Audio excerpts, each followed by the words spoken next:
Hello दोस्तों, story Aditya YT में आपका स्वागत है।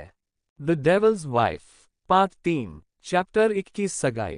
अरमान ने जब रोहन की गुस्से से भरी आवाज सुनी तो वह मन में ही बोला, क्या भगवान, अगर आपको मेरा बड़ा भाई देना ही था तो कोई सॉफ्ट हार्टेड देते ना। क्या इस राक्षस को मेरा भाई बना जरूरी था। इससे इतना डर तो मुझे वो सोच ही रहा था कि उसके दिमाग में 12 साल पहला का वो एक्सीडेंट मानो उसके दिमाग में किसी रील की तरह चलने लगा। उसे धीरे धीरे सब याद आने लगा। इससे पहले उससे कभी भी उस दिन के बारे में कुछ भी याद नहीं आया था। उसने पहले भी बहुत कोशिश की याद करने की, पर कुछ भी याद ही नहीं आया। पर जब से उसने आज मीरा को देख तो पता नहीं क्यों वो उसे कुछ जानी पहचानी से लगी। तभी रोहन की दोबारा तेज कड़क आवाज आई, जिससे अरमान को होश आया। होश में आते ही वो खुशी से रोहन के गले मिलते हुए बोला, भाई भाई, मुझे सब याद आ गया। मुझे वो भाई, वो बाहर बैठी लड़की मीरा है, उसी ने, उसने ही हमारी मदद की थी। जब रोहन ने अरमान की बात सुनी तो वो सुनसा रह गया। वो कुछ भी समझने की हालत में ही नहीं रहा। उसने भी 12 साल पहले हुए इंसिडेंट को कई बार इन्वेस्टिगेटिव करवाया, पर उसे भी उस इंसिडेंट के बारे में या उस लड़की के बारे में कुछ भी पता नहीं चला। वही बाहर सबको अब बातें करते और रोहन का वेट कर काफी देर हो गई थी, पर अब भी रोहन नहीं आया था। सीता दादी को अब मन ही मन रोहन पर बहुत गुस्सा आ रहा था। वो अपना फोन लिए उठी, पर फिर मीरा को देख कुछ सोचती हुई बोली, मीरू बेटा, जरा रोहन को फोन कर, उसे थोड़ा जल्दी आना को बोलो। पता नहीं कहाँ ही लेट हो रहा है ये नालायक, जब देखो काम ही काम। मीरा तो दादी की बात सुन रहा गई। वो अपनी हल्की स्माइल कर अपना फोन लिया बाहर जाने लगी। वो रोना चाहती थी क्योंकि उसके पास तो रोहन का नंबर ही नहीं था। वो किसी से कुछ बोल भी नहीं सकती थी। वो बिना कुछ सोचे बस चली जा रही थी। तभी उससे रोहन का चुपके से अंदर जाना याद आया। इतना याद आते ही उसके चेहरे पर बड़ी सी स्माइल आ गई, जैसे उसे कोई कीमती खजाना मिल गया हो। वो भी सबकी नजरों से बचकर अंदर जाने लगी। उसका पूरा ध्यान सभी की नजरों पर था। तभी वो किसी से टकराई। वो बिना देखे ही सॉरी बोला। वो आगे जाने लगी कि तभी किसने उस कमर से पकड़ सीधा खड़ा कर आपने करीब कर लिया। मीरा इसे घबरा कर बस चिल्लाने ही वाली थी कि तभी उसे अपने होठों पर किसी के नर्म होंठ महसूस हुए। उसकी आवाज उसके गले में ही अटक गई। उसकी आंखें हैरानी से बड़ी हो गई। उसकी आंखें सामने खड़े रोहन की आंखों से जा टकराई। वो खुद को रोहन की आंखों में खोते हुए से ना रोक पाए। वही रोहन मीरा को जेंटली किस कर रहा था। कुछ देर ऐसे ही मीरा को जेंटली किस कर उसे धीरे से छोड़ वह किसी जेंटलमैन की तरह मीरा के कपड़े सही करने लगा। वही मीरा को समझ ही नहीं आ रहा था अभी कुछ समय पहले हुए अचानक किससे मीरा को मानो एक शौक सा लगा। रोहन मीरा के कपड़े ठीक कर मीरा को बहुत प्यार से देखने लगा। मीरा रोहन को भूत बने देख रही थी। उससे मीरा ऐसा मासूम भरा एक्सप्रेशन देख रोहन को मीरा पर बहुत प्यार आने लगा। वह मीरा के नोच पे टैप करते हुए बोला, अब आदत डाल लो, मैं तुम्हारा होने वाला पति जो हूँ। इतना बोल वह उसके माथे को प्यार से चूमा। मीरा ये सब सुन उसके गाल शर्म से एकदम टमाटर की तरह लाल हो गए। रोहन को मीरा का ऐसा शर्माना बहुत खुशी दे रहा था। वह मीरा का हाथ पकड़ सब की तरफ चल पड़ा। जैसे ही रोहन ने मीरा का हाथ पकड़ा तो मीरा को रोहन की हथेली की गर्मी से मानो उसका दिल को रोहन के प्यार से पिछल रहा हो। वहीं कुछ दूर छुपे खड़ी सौम्या ये सब देख गुस्से से आग बबूला हो उठे। उससे तो विश्वास ही नहीं हो रहा था कि रोहन कभी ऐसा भी कर सकता है।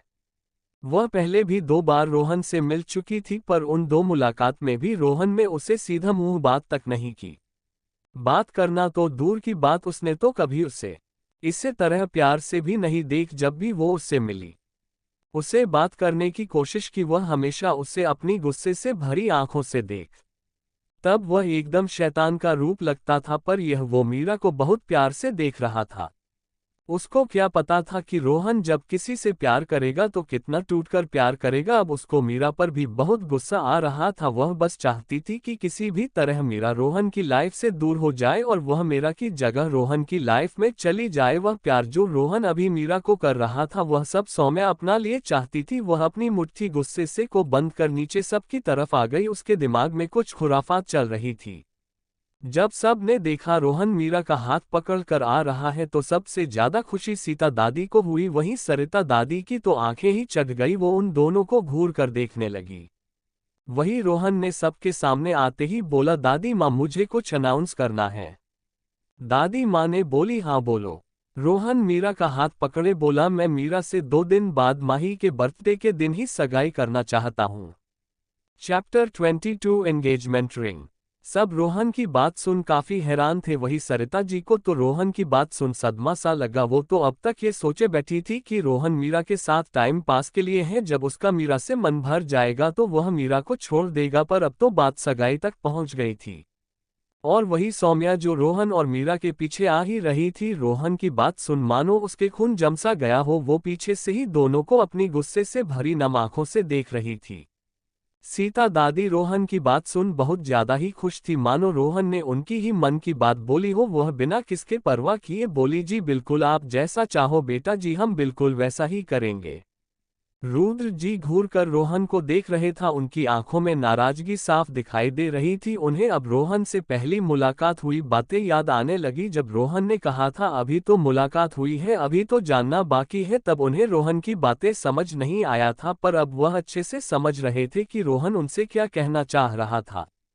तभी सीता दादी रुद्र जी के कान पकड़ते हुए बोली, नालायक लड़के, क्या तुम अपने ही होने वाले दामाद को नजर लगाना चाहते हो? क्या तुम इस सगाई से खुश नहीं हो? अगर तुम सगाई से खुश हो नहीं, मुझे कोई फर्क नहीं पड़ता। तुम्हारी बेटी खुश है, मुझे बस इससे फर्क पड़ता है, और मैं भी उसकी दादी हूं तो उसका फैसला मैं ले सकती हूं।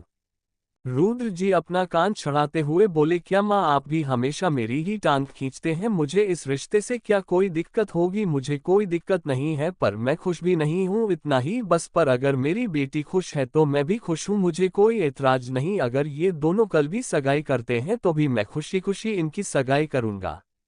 माही अपनी हैरानी से बाहर आते ही रोहन को गले लगे बोली, कंग्रेचुलेशन भाई। वैसी भाई आप बड़े छुपे रुस्तम निकले। फिर वह मीरा के भी गले मिलते हुआ बोली, कंग्रेचुलेशन मेरी होने वाली भाभी। वही मीरा को तो मानो आज शौक पे शौक मिल रहे थे, पहले किस और अब सगाए। उससे तो कुछ बोला ही नहीं जा रहा था, उसकी नजरें मानो रोहन पे ही थी, जैसे पूछ रही हो अब ये कौन से नया ड्रामा है। रोहन ने भी मीरा के आंखों में देख जैसे समझ गया हो कि मीरा क्या कहना चाहती है, पर उसने फिलहाल के लिए मीरा को इग्नोर करना सही समझा और सभी की तरफ देखते हुआ बोला, अब आप सभी डिनर कर लीजिए, मैं मीरा को लेकर रिंग लेना जा रहा हूँ। वो इतना बोल बिना किसी के सुनने अपने तेज कदमों से मीरा को लिए बाहर निकल गया। ही शहर के दूसरी तरफ एक आलीशान विला में एक औरत छुपते छुपाते हुए बाथरूम में आए और अपने सामने खड़ी एक औरत से बोली, क्या साहब ने मेरे बारे में कुछ पूछा तो नहीं? इतना बोलते हुए वह अपने कपड़े चेंज कर फटाफट से अपने सर पर पट्टी बांध व्हीलचेयर पर बैठकर अपना मेकअप करने लगी। वह मेकअप इस तरह से कर रही थी जैसे कि वह कोई बहुत बीमार हो। वही सामने खड़ी औरत बोला, नहीं मैम साहब, अभी तक साहब ने आपके बारे में कुछ भी नहीं पूछा, पर आपको गए हुए आधा घंटा लेट हो गया है, अब साहब जरूर आने ही वाले होंगे। अच्छा हुआ आप समय से आ गए, नहीं तो आज पक्का हमारी नौकरी तो जाती ही जाती, साथ में हमारी जान भी चली जाती। सामने बैठी व्हील चेयर पर वह औरत मुस्कुराते हुए बोली, ऐसा नहीं होगा रमा। रमा व्हील चेयर पर बैठी औरत की पिछले 4 सालों से केयरटेकर थी, जब तक हम हैं तब तक तुम्हें कुछ नहीं होगा, और तुम भी बस अब किसी से भी इसके बारे में कुछ भी मत कहना, इस बारे में हमसे भी कभी मत पूछना। सही समय आएगा तो सब कुछ साफ सामने आ जाएगा, तुम्हें बस अभी मेरी मदद करने की जरूरत है। जैसे ही वह बोलकर चुप हुई, बाहर से किसी के डोर नोक साथ ही किसी आदमी की भी आवाज आई। वह आवाज बहुत कड़क थी, पर उस आवाज में परेशानी साफ झलक रही थी। अंदर से वह औरत बोली, बस साहब हम आए।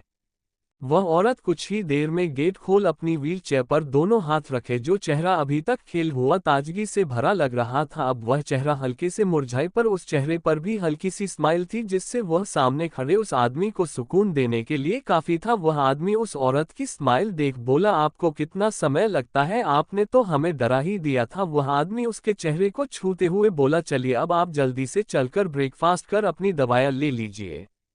वह औरत फीकी मुस्कान लिए बोली, साहब आप कितना डरते हैं, हम कहीं नहीं जाने वाले, आपको भी अब शांत हो जाना चाहिए, हम आपके सामने हैं ना। इतना बोल वो औरत उस आदमी के हाथों को चूमते हुए वापस से अपने गालों पर रख देती है। वह आदमी उनके पीछे खड़ी केयरटेकर को बाहर जाने का इशारा कर देते हैं। उसके जाते ही वह आदमी उस औरत को व्हीलचेयर से उठा अपनी गोद में लिए सामने की बेड तरफ बढ़ चलता है। बेड पर बहुत आराम से बैठा खुद भी वह आदमी भी उसके पास बैठते ही साइड पड़े टेबल से ब्रेकफास्ट का प्लेट उठाए अपने हाथों से उस औरत को खिलाने लगता है। वह औरत बहुत प्यार से अपने सामने बैठे आदमी को देख रही थी।